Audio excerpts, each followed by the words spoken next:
What is up, watch fam? I am Christian from Theo and Harris. Today, I'm at London Jewelers Oculus location, and we're going to be looking at the Tudor showcase, talking about which watches I like, which I don't, and most importantly, what I expect and hope for from the brand in 2020. Let's dive in.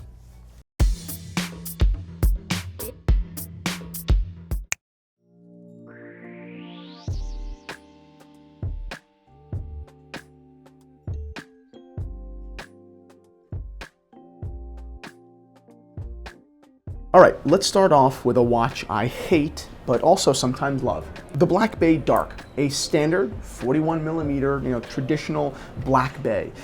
If you know the Black Bay, you know this watch. The only curveball is the full PVD case and bracelet. So because of that being the singular material change, this conversation is all aesthetic. My thoughts on this watch are short and sweet. I hate it on a bracelet. Maybe you love it, that's great. For me, it's one-dimensional. For me, there just isn't enough texture. It just seems flat. And that was my initial impression of the watch itself, period. Then I saw they were releasing it on a leather strap, which I said, wow, okay, that actually enhanced the watch. I think that the character of that distressed black leather, added, like I said, depth, which the model on bracelet lacked.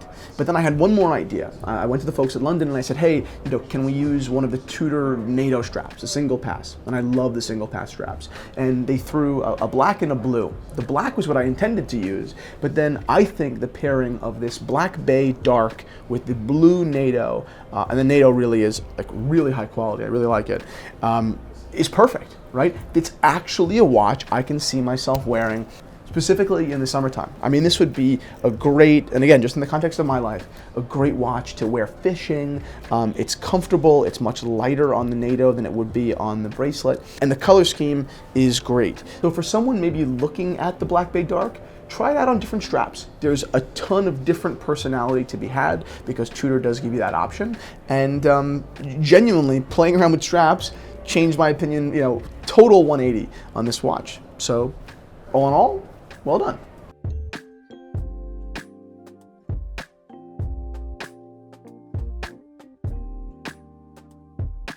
Let's move on to a watch that I love in principle. I'm glad it exists in the Tudor range, but it needs updating. It was introduced in 2014. It is Tudor's Ranger.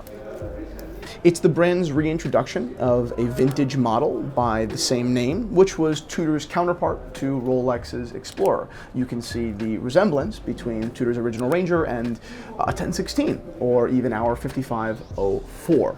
My biggest problem with this watch is the size. And when I say the size, I don't just mean that it's too big for my wrist. That's not what I'm talking about. This dial configuration, being as simple as it is, makes most sense in its original proportions, which were 36. Because of how simple the layout is, when you expand the size, the proportions and the balance are both thrown off, and in my opinion, it leaves you with a bit of a kind of empty watch, which was not the original aesthetic of the Explorer. The Explorer is a simple watch, but not empty. It's pretty jam-packed with detail. So I'd love to see Tudor shrink this watch down to 38 millimeters for starters, and I would really like to see them offer it in a couple of alternative colors. Maybe gray, maybe a military green.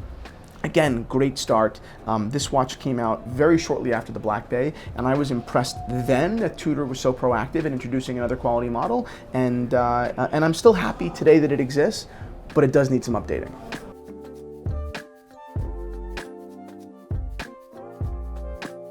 Now let's move on to an undisputed fan favorite, Tudor's Heritage Chronograph, which is inspired, of course, very strongly or heavily by their original Monte Carlo chronograph.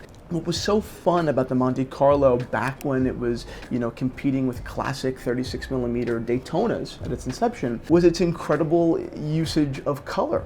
When the Daytona was always, while beautiful, very stale in color, the Monte Carlo just was insane. Blue and orange and varying colors of gray. It was always kind of a wild card. And Tudor has done a very good job in bringing that back here. My only criticism of this model would be its size. Now, this watch is well proportioned the way it is, and I would keep it the way it is. But I think that it would be incredible to see a second Tudor Heritage Chrono come out, the same way that Tudor went from the Black Bay to the Black Bay 58. This time, a little smaller in diameter, but really the larger change should come in its thickness.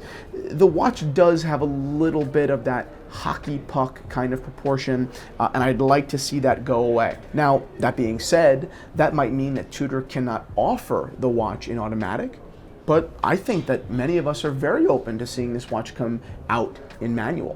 What do you think? Please comment down below. Okay, time for our last watch, and a very controversial one from Tudor, their recent P01. This watch is recreated from a Tudor prototype from the late 60s. It was called the Commando, and it was made specifically for the United States Navy, which is actually a tremendous piece of history. But the Commando, which never went into actual full production for the Navy, was an oddball watch, a weird design, certainly a curiosity among collector circles, something that's interesting to talk about and look back and figure out why did Tudor/Rolex make this watch this way, and what does it mean to their heritage. That's a great conversation. But that conversation and its level of interest doesn't necessarily mean that it's a watch that should be, remade again. It was odd looking then, and the consensus today is the watch is quite odd looking now. The way it wears on the wrist is just frankly kind of awkward. And while Tudor managed to stay very close in design to the original Commando, I think the Commando actually was a bit more handsome, specifically in its more conservative dimensions. The case was a bit smaller, and the strap was a bit thinner, giving the watch a little bit more balance and less bulk.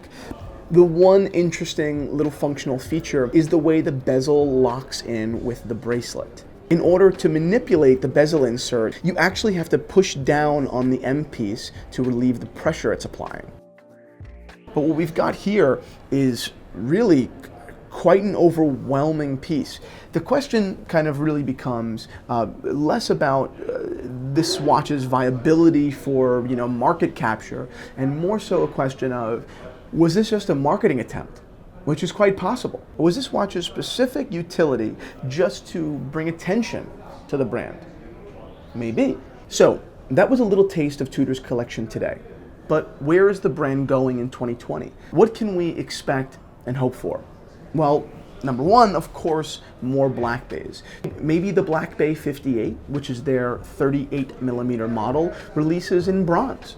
Or maybe even a Black Bay 58 GMT as well. I know that there are so many clients out there that absolutely admire and love Tudor, but their standard sizes are just too hefty. Just the same way as I know 1,000 geeks that are so thankful for the heft. Or maybe we'll see an entirely new model from Tudor. I have been begging the brand for a proper date-just equivalent for years. And while we have received that a little bit in the 36mm Black Bay, which is a lovely watch and perfect for my 7-inch wrist, I don't think that that's enough. Nor do I think that this watch makes any sense in the Black Bay line, but that's a conversation for a different day. But I don't think it's new models we're going to see. I think we're going to see a refinement of their current collection. Take the North Flag, for example. I mean, this is an interesting watch that I don't think has been given its real day in the market. Maybe Tudor should tweak the proportions, but I certainly think that this watch makes much more sense adjusted to a dual time complication as opposed to a power reserve, which it currently is, and makes no sense because the watch is automatic. If you have an automatic watch, you're not really worried about it running out of power. That's really more of a problem for manual wine watches. So I think that would be a very strategic fix here that would put that watch in the position that it deserves. I also think that Tudor's advisor needs to be rethought. This is a watch that really is at the foundation of the Tudor brand. A tremendously successful piece in the 20th century because it was a complication that Rolex was not producing. It wasn't just the less expensive Rolex. It really was a true Tudor in its DNA. So I would love to see that watch be fixed because at the moment there's really nothing impactful about it. It seems as though it was an afterthought. Well, actually it came before the the black bay. So maybe that was the direction Tudor was going in, but then pivoted and went much more traditional and much more kind of logical. So I would love to see that advisor come back. Better case size, let's say 38 or 39, a cleaner dial. You most certainly don't need the date down there, but I do love the Havana brown color. The advisor does not need to be abandoned. In fact, I think it'd be a shame if it were. It needs to be reimagined. It needs some love, and I really hope that comes very soon. Now that said, not all watches can be redeemed. And frankly, quite a few of the Tudor models in their catalog really just need to be executed. The glamour, the 1926, the style, and the classic, these are four attempts by the brand to really capture that date-just market, to become an alternative for that classic model, but they were all ill-conceived, not well-designed, tacky, really a big old-fashioned miss. The common problem in these watches is that the designers thought that to be a Datejust equivalent, you had to be formal. Not the case. The Datejust is so successful because it is so versatile, right? Because it can be dressed up and dressed down. It can really be your one watch. And if you're open to swapping straps, and today's culture of collectors is certainly open to that, you have a watch that you never get bored of. But these four models, they wouldn't look at home with a t-shirt and jeans, the same way that Datejusts easily do. So that's Tudor's biggest problem. They've got to trim the fat, because the value of a collection is not just predicated upon its rock stars. Its clunkers matter just as much. So Tudor, you can do this. We all have full faith in you. London Jewelers, thank you so much for having us here today in New York City's Oculus. It's been a pleasure. So thank you so much. Watch geeks that are watching, if you have any interest in picking up a watch from Tudor's collection, or Rolex, JLC, IWC, Panerai, so many other brands, Patek Philippe, shoot me an email at info@theoandharris.com, and I'd be more than happy to introduce you to the folks over at London Jewelers. The company is nearly 100 years old, they're family run, and they are an absolute pleasure to work with. Talk to you guys soon. So, great collection. These watches come in at $1,600 on strap, $1,800 on bracelet. Frankly, I think that it's such a well-executed watch. I think that's, for under $2,000, you know, there are brands for 4 and 5 that are giving you less. Moving on.